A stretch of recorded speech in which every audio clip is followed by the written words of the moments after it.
with our mighty team. Form, arms, and legs. Henry Cavill is making the Voltron live-action movie. What?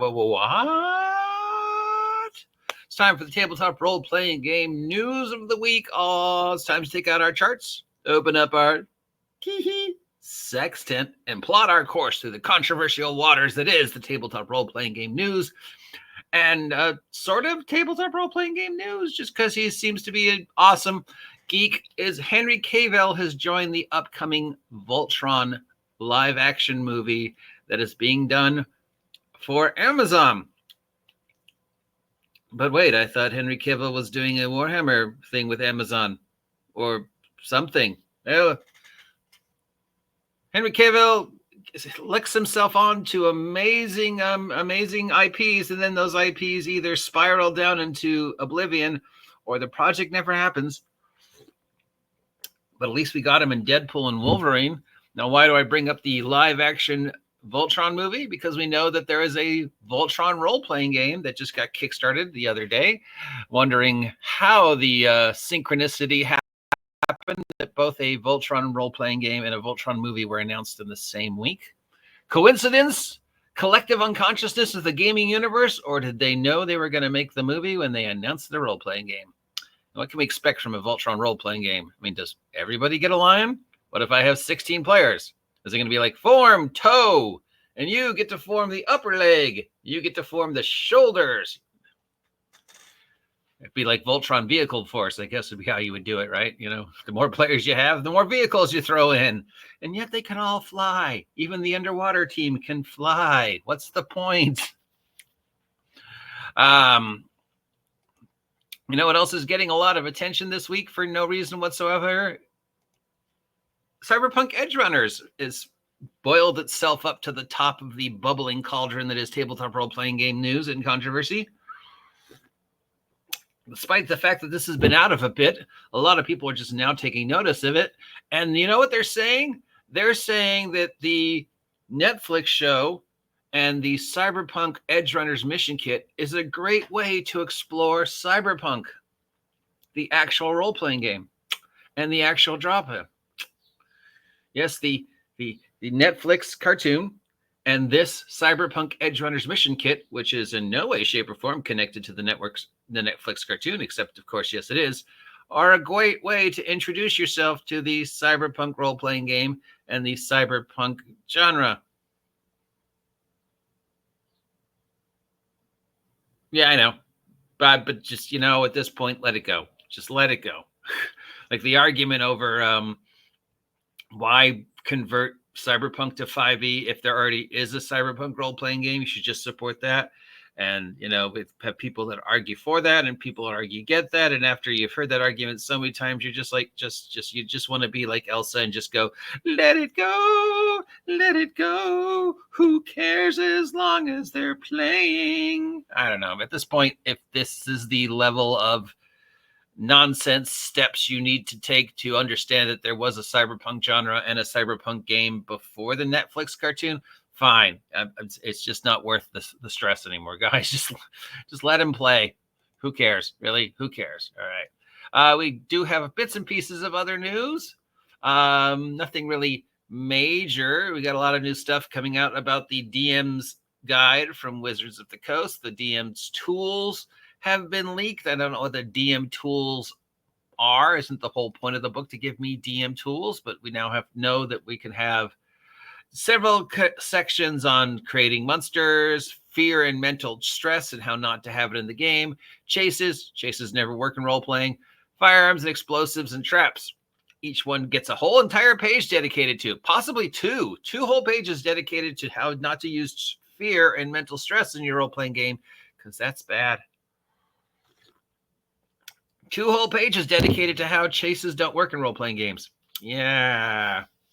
Include other things that include the topics include 2 to 3 pages discussing character death, alignment, how actions determine alignment. There's also a big table of dungeon quirks, like who built it and WoW. Environments, a settlement tracker, hazards, mob rules, marks of prestige, blah, blah, blah, blah, blah. You know, all sorts of things you need to be a dungeon master. But I mean, an actual chapter of like how to create an adventure, how to run an adventure, how to deal with players and stuff like that. No, we don't need that. What we need is 2 to 4 pages discussing things like character death and fear in a game that has told us we don't want to have anything that deals with fear because that might upset people, and death because that might upset people. I don't know. I mean, people are going to play it.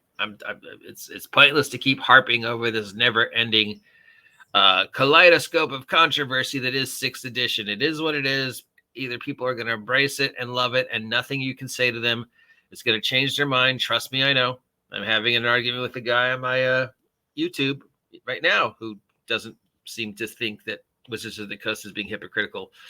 And I'm at the point where I'm just like, look, dude, nothing I'm going to say is going to change your mind, and nothing you're going to say is going to change my mind. So you can, continue to enjoy my content or move along. But I mean, I don't think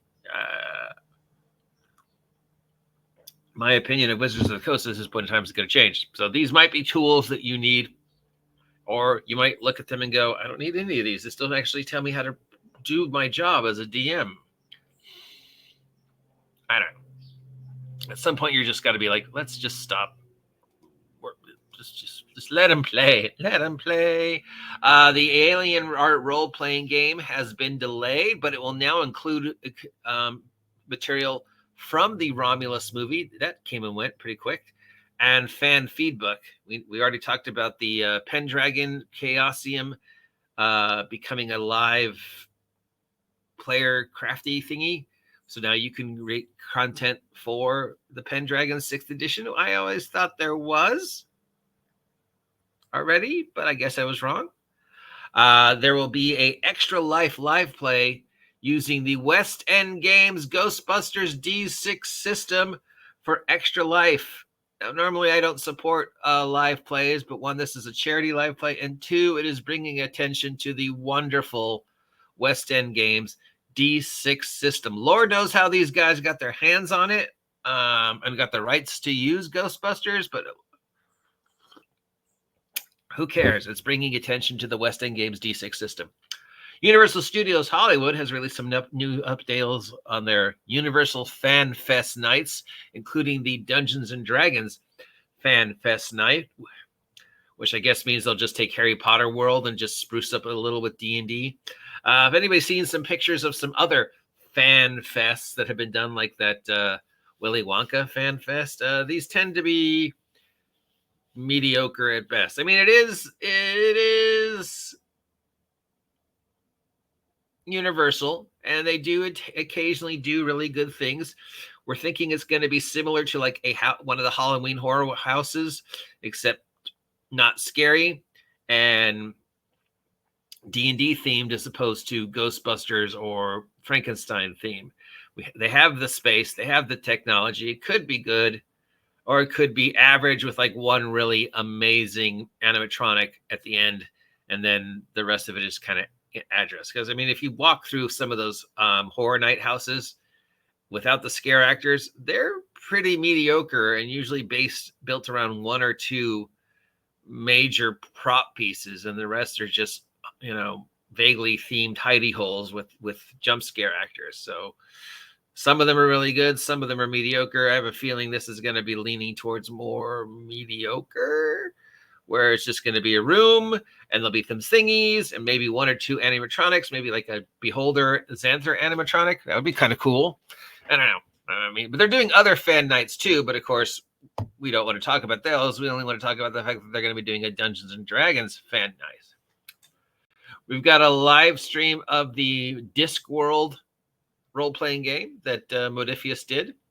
They have somehow gotten the rights onto the Terry Pratchett's Discworld, and they did a live stream, and there's now a Discworld role-playing game.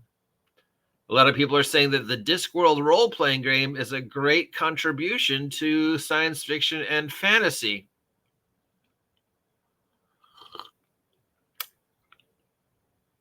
You do realize that it's based upon a series of books.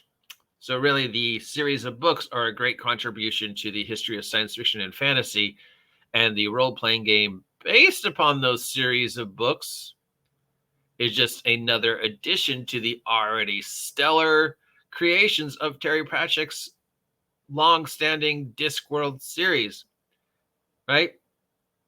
Right? But this is similar to the Cyberpunk thing. At some point, you're just like, oh my God, fine.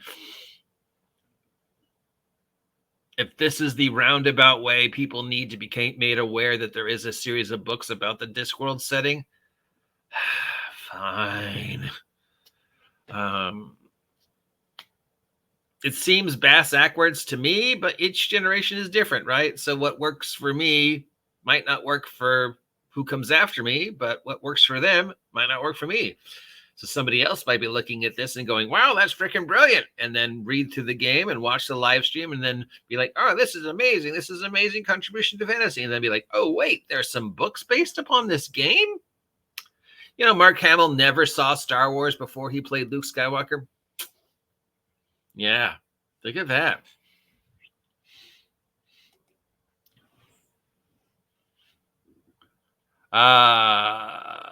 We got some Critical Role news that maybe isn't good. Maybe isn't good. I don't know. Travis Willingham, in his most recent interview, said that while third season was going well on Amazon, fourth season has not been confirmed. So it might end on a cliffhanger with nothing resolved. I mean, it would seem silly for Amazon not to do fourth season of Vox Machina and not to stick with the Critical Role money machine with the Mighty Nine animated and all the other stuff that they have planned. It doesn't make sense that they'd be like, oh, well, third season of the cartoon only made us $500 million, so screw that.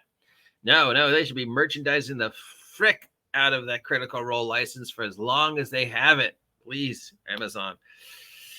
Don't let it go, because then Wizards of the Coast will do it, and we don't want that. We don't want that. Or maybe who knows? Maybe Darrington Press has enough money now and enough prestige that they could just make their own animation studio and do it themselves. Yeah, no, I think we need that fourth season. Yeah. Mm-hmm. Remember that Space 1999 role-playing game that got announced? And people are a lot of like, okay. There's a universe I never thought I'd explore because it seems pretty limited to the Moon Base and Monster of the Week. I mean, it was basically a Monster of the Week TV series with the MacGuffin of as the moon slowly works its way through space, every week they encounter a new alien race or a new situation, defy simple laws of physics, thermodynamics, and where are they getting food and stuff like that. But every week we get to see new aliens, and some of those aliens are pretty sexy. But now we've got an interview and we've got a live play, so hopefully we can know some more about what to expect from the frontiers of space with this interview with Andrew Peregrine. Does the Space 1999 movie, cartoon, more coffee, please. Space 1999 role-playing game seem like a thing? Is that a universe people want to explore? I'd be more interested in knowing what happened to Earth 1999 when the moon suddenly vanished. Because I don't know if you know this, but the moon's kind of important to Earth. Things like tides and stuff like that, you know. Having the moon suddenly ripped away from Earth's orbit might have been, I don't know, cataclysmic. And all those poor little 300 people on that moon base, when they finally get back to Earth, might be like, oh, wait. Oh, no. Earth's gone. Oops. I don't know. I'm saying that a lot today. I don't know.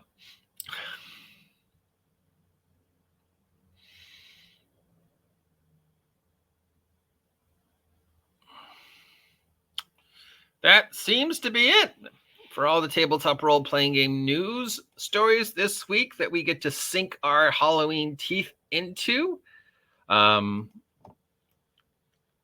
So if you've got a news story you want to talk about, please let me know. Otherwise, I will talk to y'all later. Please take a moment to like, share, and subscribe. And be safe out there, because it's, October. Elections are coming up, and seasons and hurricanes and stuff.